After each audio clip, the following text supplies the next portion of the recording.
चंद्रपुरम एक साधारण गांव था जो कोने कोने से भी खूबसूरत और शांत था। यहाँ के लोग भी अपने गांव की तरह शांत और दयालु थे। वे एक दूसरे के लिए मसीहा बनकर रहते थे। मगर सूरज ढलते ही यह शांति एक डरावने सन्नाटे में बदल जाती थी। और फिर आती थी वह रात, अमावस्या की सबसे गहरी रात। और फिर उस गहन अंधेरे से निकलती थी वह अजीब भयानक आवाज। बाबूलाल जो चौकीदारी करता था, अचानक काला साया आकर उसे टकराता था और वह पलक झपकते ही गायब। अगर कोई बच्चा गलती से भी घर के बाहर निकल पड़ता तो वही काला साया आता और उसे पकड़कर अपने साथ अंधेरे में खींच ले जाता था। अमावस्या की रात को कोई भी किसान या गांव वाला जो बाहर निकलता था वह कभी लौटकर नहीं आता था।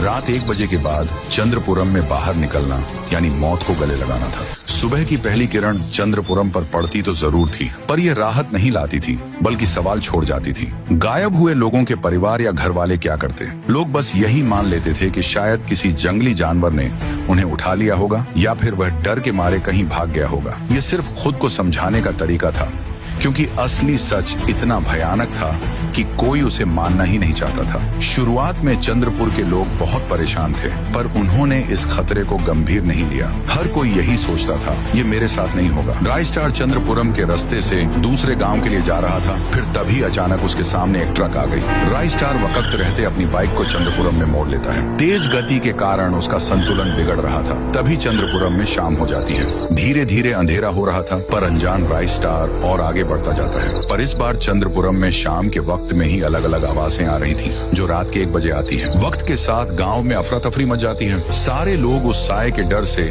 अपने अपने घर में अंदर घुस रहे थे। किसी का बदन थर थर कांप रहा था तो कोई पसीने से लथपथ था। पर फिर भी रायस्टार आगे बढ़ता जाता है। उसको काले साए के बारे में कुछ पता नहीं था। पल भर में इतनी शांति देखकर रायस्टार सोच में पड़ गया, इतनी जल्दी सब कहाँ गए? तभी एक आदमी उतर जाओ, जरा भी देर मत करो, और नीचे उतरा। वह आदमी बोला, अगर मरना नहीं है तो चलो मेरे साथ। रायस्टार बिना कोई सवाल किए उस आदमी के साथ दौड़ पड़ा। दोनों एक घर में घुसे और पुरानी खिड़की के पास रुक गए। रायस्टार कुछ समझ नहीं पा रहा था। उसने घबराए हुए आदमी से पूछा, तुम मुझे इतनी हड़बड़ी में यहाँ क्यों लाए? गांव में चल क्या रहा है? सब लोग कहाँ हैं? आदमी की आंखों में डर था। उसने कांपती आवाज में कहा, भाई ये गांव मौत का पिंजरा है। अमावस्या की रात जो भी बाहर निकलता है उसे एक काला साया उठा ले जाता है, इसलिए तुम्हें खींच लाया। सारे बाबा आए पर कोई फायदा नहीं हुआ। रायस्टार के रोंगटे खड़े हो गए। तभी बाहर से दबे पांव चलने की आवाज आई। 2 आदमी एक मरे हुए इंसान को कांधे पर लाद कर गांव के बाहर जा रहे थे। रायस्टार पेड़ के पीछे छिप गया। ये लोग लाश को कहाँ ले जा रहे हैं? उसने सोचा और उनका पीछा किया।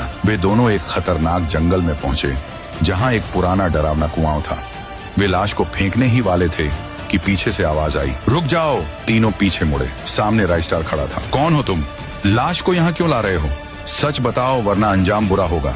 एक आदमी गुस्से में बोला, तू कौन है बे? अपना काम देख। रायस्टार गरजा, सच बताओ वरना मैं गांव वालों को जगा दूंगा। उसकी धमकी काम कर गई। एक आदमी डरते हुए बोला, ठीक है बताता हूँ। उसने कहा, यह बात बहुत पुरानी है। एक साधु टुंग टुंग साहोआ हमारे इसी कुएं के रास्ते से गुजर रहा था। वह कुआं हमारे पूर्वजों का था। प्यास लगने पर टुंग टुंग साहोआ इसी कुएं के पास आया और पानी निकालकर पीने लगा। लेकिन पानी पीते वक्त ही हमारे पूर्वजों ने उसे रंगे हाथ पकड़ लिया। वे बेहद गुस्सा हुए और उसका अपमान किया। तेरी हिम्मत कैसे हुई हमारे कुएं से पानी पीने की? साधु टुंग टुंग साहो ने हाथ जोड़ते हुए कहा, देखो मुझे पानी पीने दो। मैं बहुत सफर तय करके आ रहा हूँ। 2 घूंट पानी पीने से तुम्हारे कुएं का पानी थोड़े ही कम होने वाला है, और साधु को पानी पिलाना पुण्य का काम है। पर हमारे पूर्वजों ने उसकी बात पर ध्यान नहीं दिया। टुंग टुंग साहो के पास आए, उसे धक्का दिया और कुएं के पास से भगा दिया।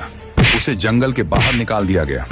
लेकिन जाते जाते टुंग टुंग साहोआ यह भयंकर शाप दे दिया, तुम्हारा यह कुआं कभी पानी नहीं मांगेगा, यह खून मांगेगा, और अगर इसे खून न मिला तो यह तुम्हारे खून का प्यासा हो जाएगा। पहले तो किसी ने उस साधु की बात को गंभीरता से नहीं लिया, लेकिन उसके कुछ ही दिन बाद हमारे गांव पर मुसीबतों का पहाड़ टूट पड़ा। खेत पूरी तरह से सूखने लगे। जमीन बंजर पड़ गई थी। व्यापार ठंडा पड़ने लगा। दुकान पर एक मच्छर तक नहीं आता था। भूख की करीब तक की नौबत आन पड़ती। घर में सब लोग बीमार पड़ने लगे। कोई खांसते खांसते दम तो ढा देता तो किसी को अचानक दिल का दौरा आ जाता। जब यह सब हमारे पूर्वजों के सिर से जाने लगा, तब अमावस्या की रात ठीक 1 बजे उन्होंने एक गरीब किसान की लाश लाई और सीधा उस कुएं में फेंक दी। कुएं के अंदर से एक भयानक निगलने की आवाज आई। उसके बाद से सब पहले जैसा हो गया। खेत में अच्छी फसल उगाई और व्यापार फिर से चलने लगा।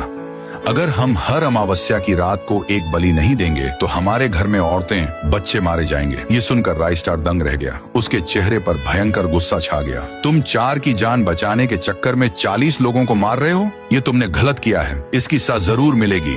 राइस्टार ने तुरंत उन्हें दबोचा और गांव वालों की मदद से लॉकअप में बंद करवा दिया। वह दोनों आदमी जेल में तड़पते रहे। उसके बाद से चंद्रपुरम में शांति लौट आई। लोगों के बीच का डर खत्म हो गया और गांव के लोग खुशी से झूम उठे। लेकिन उन दोनों की बातें सुनकर ऐसा लग रहा था कि यह शाप कभी खत्म नहीं होने वाला है।